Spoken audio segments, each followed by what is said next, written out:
looking for the facts, well, you done came to the right place. You've now checked in with blog partner, blog partner, blog partner, blog partner, blog partner, blog partner, blog partner, blog partner.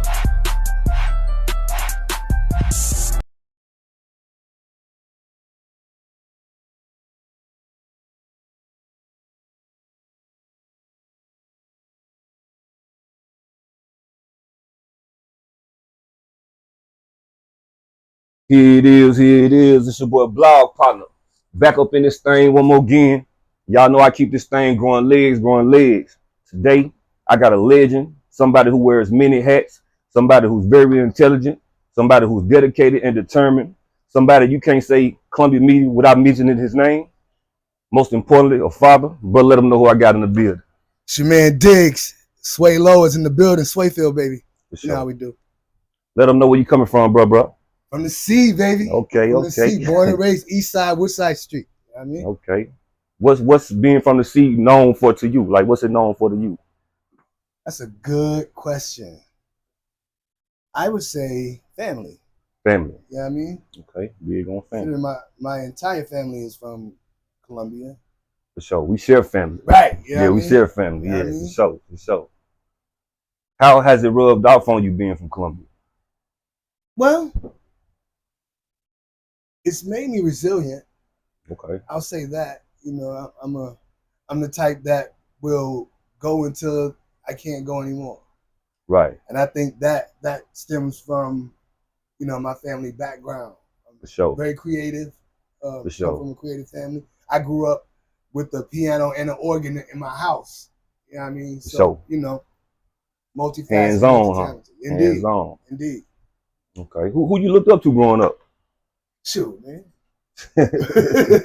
You know, my uncles, and I'm an Anderson. And shouts out to the Andersons. You know what I mean? Yeah, shouts out to them guys. Know, so my uncles, they were heavy into music and religion. Right. You know what I mean? So, you know, I looked up to them. And then from a music standpoint, I've had many mentors along my journey.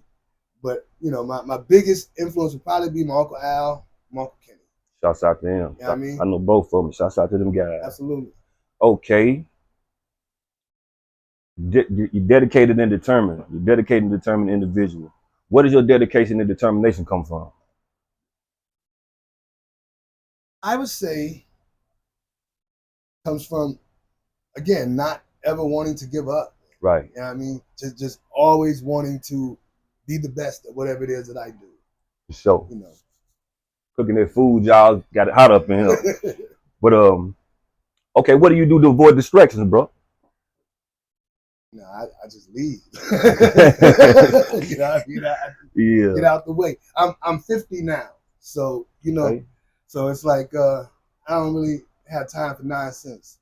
I don't really want to deal. So as soon as I see something that's unbecoming, yeah, I just make my exit. But it's hard to avoid distractions all the time. Yeah, tell me about that. Well, tell me about and when that happens, you know, I just push through. I mean, regardless of what's going on, I push through. Just push through. Self-discipline. That's a good one. Yeah, I mean, self-discipline. Indeed. That's a good one. Okay, let's have some fun, bro. The music. You wear many hats. I'm gonna start with the music. Okay. What made you want to get into the music though? Like, start a music career. All right. So I started singing publicly around 5 years old in the choir. I remember that. Yeah, I mean. Well, now, because I'm younger than you, but I remember seeing you at the church though. Yeah. I mean, when you was 5, I probably wasn't even born. But yeah, I seen you at the church, bro. Yes, I started there. Then I got my first break in the secular music, 1989. Okay. I did a talent show at College Hill School, and we won first place. And the first prize. What they used to call it, putting on the hits or something like that. Yeah, it was that. They used to be them joints used to be on up there. I mean? And we got some studio time as the prize. Okay. So I went to the studio, cut 3 records, and then the producer just disappeared. Dang. Didn't see him. Right. Then when I got to high school, met up with my guys, Q and Q. Jaquint brought in. Big shout out to them guys. Y'all, you know what I mean? Down low. Yeah. Okay, yeah. Get Get into it. Let them know the minute part. Yeah, for sure. So my man Derry, who was also Derry Hicks, he was part of the group as well. Yeah. And he had put out a cassette, an album, him and Tim Sewell. Put out an Shouts album. out to Tim Sewell too. T Rigger, you know what I mean? Yeah, shouts out to him too. They put out a cassette, and Q and Derry were friends. Right. And Q always talking about Jaquint? Yeah. Okay, yeah. Lance and Jaquint. Yeah, Lance. My guy. Yeah. And he always wanted to make a record, but he didn't get a chance. You know, Tim went to go play ball at UT. UT, yeah, for sure. So once Tim left, we was like, you know, how we gonna get beats? How we gonna do our thing? I was like, I'll make the beats. Never made a beat before. Right. But I'd done enough stuff in church to understand how records go. Right. You know what I mean? So I got Key Pierce, Big Dank. Shouts out to Key. He was making our beats back in the day. Yeah. I told y'all this was gonna be legendary right here. Told y'all. So Dank had the keyboard. He joined the group. So he needed a keyboard in my house. And I would just make the beats. Then we go to the studio, cut the records. Mini Part came out. Yeah. It was a smash hit right away. And, you know, the rest is history, man. For sure. I take my hat off to you for that, man. You know what I'm saying? Like I said, man, shouts out to all them guys you brought up. That's why I wanted to get you in here, man. History. Yeah. You know what I'm saying? It's an honor to have you in here. I'm glad you invited me, man. Seriously. Check this out, bro. What made you want to get into the media? Can I say one thing? My first interview, he done my first interview. That's right. So this means something to me, you know what I'm saying? Full circle. Full circle. Yeah, you know I mean? Full circle. Well, I had a television show. Yeah, that's what I'm saying. I was a part of the band called Evolution. And we scored a deal with the local TV station out here to get a television show. And I did that for like a year and a half. Oh, was that the one behind the fire station? Yeah. Okay. No. Columbia Power and Water. Oh, okay. Yeah, okay. We was doing that. It was on Channel 13. Gotcha. I did that for a year and a half. Then they canceled my show. So, but I'd already been bitten by the bug by that time. Right. So once they canceled the show, I was like, well, how do I keep this thing going? And my man Markel Stewart, he was at my house that night, and he was on some, why don't you just interview me? And we put it on camera. So we did a test run. Just tried it. Yeah, you know what I mean? Did a test run really well. And then I called you like a week later. Right. And then that was. And then after that. The snowball effect. Yeah. Everybody started coming through. Yeah, absolutely. That was all right right there, man. Yeah. I didn't even know I was doing a podcast. It was so long ago. That's what I'm saying, bro. You was ahead of your time, bro. Right. You was ahead of your time. You've been doing it. Yeah. You know what I'm saying? That's why I say they can't say Columbia Media without saying you. I appreciate because that, you started this, bro. You know what I'm saying? Just like they say with me in the rap, you know what I'm saying? But like you just said, you rapping before me. You know what I'm saying? So take my hat off to you for that. Now I remember when you started rapping. Yeah. I remember that. Yeah. But I left soon after you guys were starting to bubble. Right. You know what I mean? I wasn't here. So I missed your movement for many years. Right. You know what I mean? But I heard. Your stories are legendary, B. Appreciate it. So I heard about how you were DRQ. And I think when I got back, you were doing, I want to say Baller Mania. Yeah. Yeah. That was a legendary solo album. Mm-hmm. Yeah. I think that was the first album that I remember you did when I got back. Baller Mania. That was like around, what was it, 05? No, 02. 02? Yeah, 02. Baller Mania came out in 02. Mm-hmm. Yep. I still was popping it in 05 though. I still was pushing it. Yeah. So what do you think about Columbia Media? Did you ever think it was gonna be like this? Like all of us, everybody that you see just doing it. Be completely honest with you. Okay. I haven't really seen much. Oh. You know what I mean? No, I got you. The people that you were telling me about, I just found out about them when you mentioned it. Oh, okay. So I don't really know. I've been out of the loop. But we're really just getting it going, you know what I'm saying? Yeah. Really, a couple of years, you know what I'm saying? We've been just, everybody trying to come together. You know, because I had a kidney transplant in 2019. I ain't know that. Yeah. I ain't know that. A kidney transplant in 2019. Yeah. And then 2020 was COVID. Yeah. So you got an underlying condition. Yeah, you know what I mean? Man. I was in the house, man. I was in the house. So I don't know. I've been in the house since then. So I'm just getting myself familiar with what's going on in the town. How is everything going? Man, we got Media Day coming up. Media Day coming up Saturday at the American Legion. Mm-hmm. Post 170 at 7 o'clock from 7 to 10. Media Day, free. I just did an interview with Thomas, Clark Kent. Yeah, big shout. We already promoted it, but I'm letting y'all know. But after 10, it's a showcase. It's $10 to get in after 10 for the showcase, but it's gonna be food trucks. Like I said, Kiki gonna be up there selling potatoes. Okay. She got any kind of potato you want. Okay. Now, seafood potatoes. Kiki, she from Lewisburg. Okay. But she got a business, you know what I'm saying? Potato business. I'm talking about, bro, like Nolan's and JJ's Barbecue. But she got, hers is different. You know what I'm saying? She got seafood potatoes. Really? Whatever you want. But I'm intrigued. Yeah, shouts out to all of them. Yeah, that's what we got going on with that. And just everybody gonna come through, man. Everybody that's a part of the media, we gonna all come through. We gonna network, you know what I'm saying? Now who jumped the media? Me and Thomas. No, the whole media movement. How did that come to play? What you mean, like me today? No, with everybody that's doing like podcasts and things like I don't know. Individually, I can only speak for myself, you know what I'm saying? Looking up, seeing what y'all did, just trying something with my phone. You got Home Team, them. I think they started with you. Yeah. Then you got Paco, you got Jasmine, them. You got Sideline Sports, you got Kinfolk Corner. I hate saying names, I might leave somebody out. Now who is Kinfolk Corner? Kinfolk Corner is Sydney Williams and Tane, Courtney English. Okay. They got a Kinfolk Corner. Then one of my guys named Poe, he from up north in Ohio. Yeah. He got Poe's TV. Then we got Albert. Yo, it's the Kicks. Okay. Who else? Yeah, Burris. Yeah. Then we got Miss Ware with Surviving Grief. Okay, Tiffany. Yeah. Okay. Yeah, we got her. We got a couple more, man. You know what I'm saying? I might leave somebody else. Why I said I didn't want to start saying the name. But yeah, it's just everybody rock with each other. Everybody's a phone call away. Okay. You know what I'm saying? And I was like, why not do a media day? Yeah. You know what I mean? So, and I like it, bro. You know what I'm saying? I don't want to be like, who's the best? Who's the best? Right. When we all come together, man, you know what I'm saying? Like I said, we a phone call away. I might have to, like I do all this stuff myself. I edit, I do all this stuff myself, but I might have a question. Yeah. I might run across a stumble. You know what I'm saying? I'm gonna call you for it. Or call them for it. Yeah, I was talking to your father-in-law. Jay. Yeah. Outside to Jay. I gotta get Jay in. I gotta get you in here, Jay. A few days ago, I was at his house.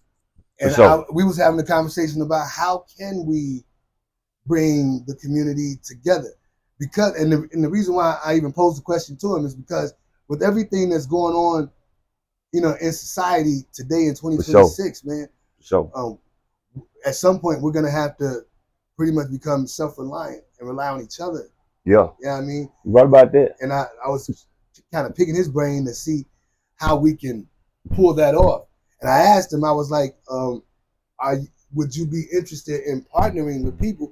And this goes outside of like music and show business and things of that nature. Like we need grocery stores. You know what I'm saying? Yeah. Like things of that nature. I was telling Beezy that you know, we need our own venue. Like because at some point, man, you know, they might shut the doors on us. You know what I mean? Where we don't have access. But if we have our own, we can sustain ourselves.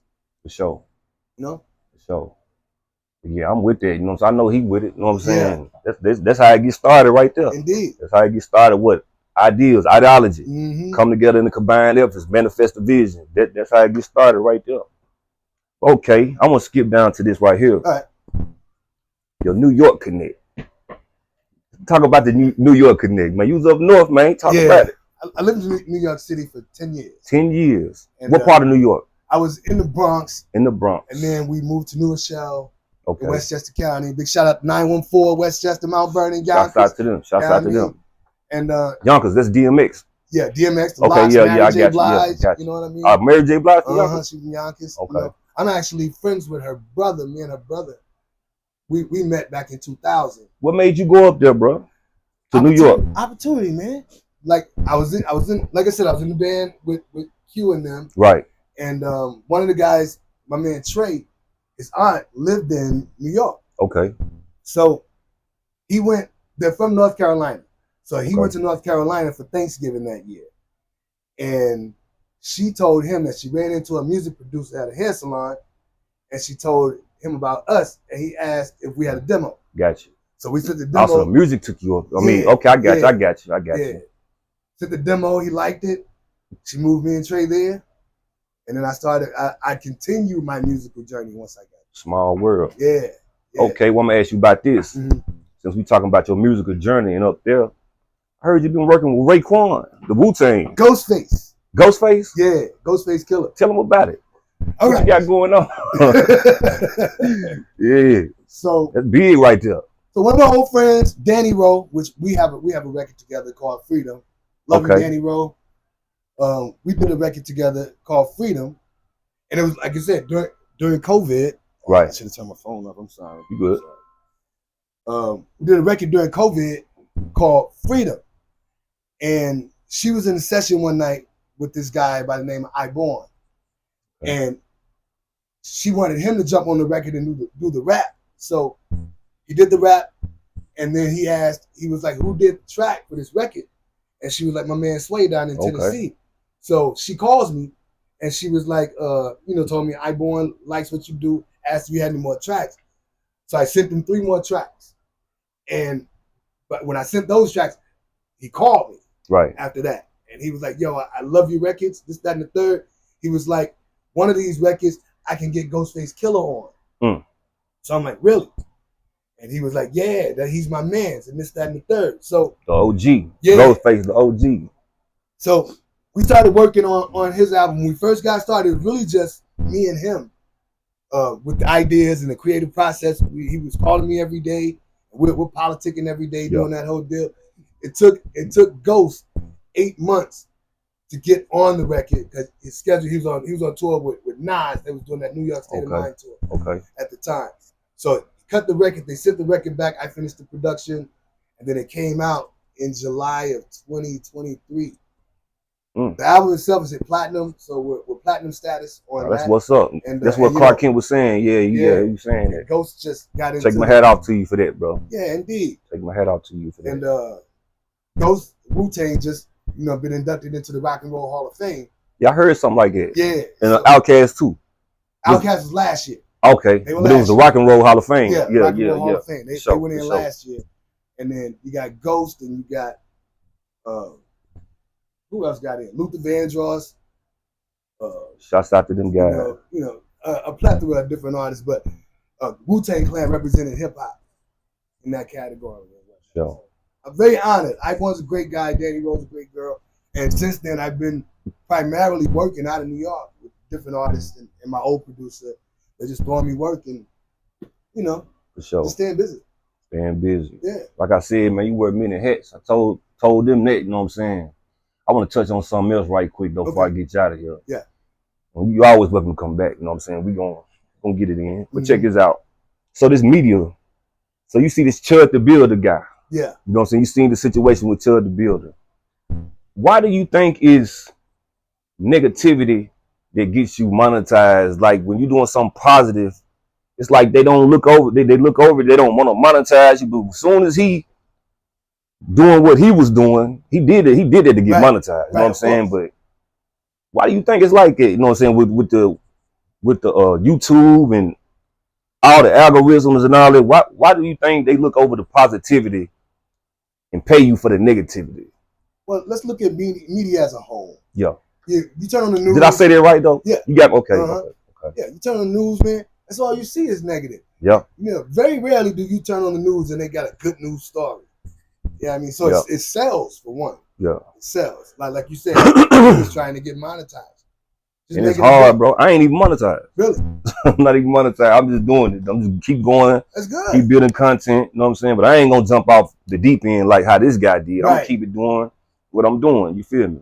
Now I've watched several of your shows over this past weekend. Okay, man. Appreciate it. Very impressed with what you got going on. Like to even see you in the space, man. Yeah. Is outstanding. Yeah. I would have never guessed that. Me neither. Talking to me. Me neither. Hey, bro, it's wild. That's why I had to get you in here, man, because they don't know. Like I said, you had me in there. I was nervous. I'm in there like every time I ask a question, I'm looking at the interview like I couldn't even be still. Like I was nervous, but you did great. You did great. And then it came back around full circle, man. Yeah. We spoke on the phone about you got a son that's autistic. Yeah. You want to shed light on, because there's a lot of people out there probably want to be educated on autistic situations. You know what I'm saying? Man. Autism is a disease that they really know very little about. Okay. And when you have autism, you're kind of on a spectrum to where it's like over here it's not as severe, and then like on this side it's extremely severe, and then there's little windows in the middle. Right. As far as that's concerned, my son is he's considered nonverbal, even though he can talk, he does talk. But like you and I are having dialogue right now, he won't give that to you. He's more like a parrot. Like if you say, "How you doing?" He instead of him saying "good," he's gonna say "How you doing?" You know what I mean? I get you. So it's tough. It's tough because there's so little information in regards to it. So every day is a new adventure. You know what I mean? Right. He has his good days and he has his bad days, but all in all, he's a great kid. A lot of kids with and adults with autism, they're wonderful people. Yeah. They just have that small defect, for lack of better words, that prohibits them to live a full life independently. And I want to shine light. Tia Alderson. Shouts out to Tia Alderson. Yes. I think she said something about her son on the podcast. Yeah. I want to shine light on that. Yeah. Her son's doing very well. Yeah. You know, I've watched his development throughout the years, and he's doing really good. Very, very proud of Tia. What's next for you, bro? Well, right now I'm laying low. I'm building my studio. I'm doing a rebuild.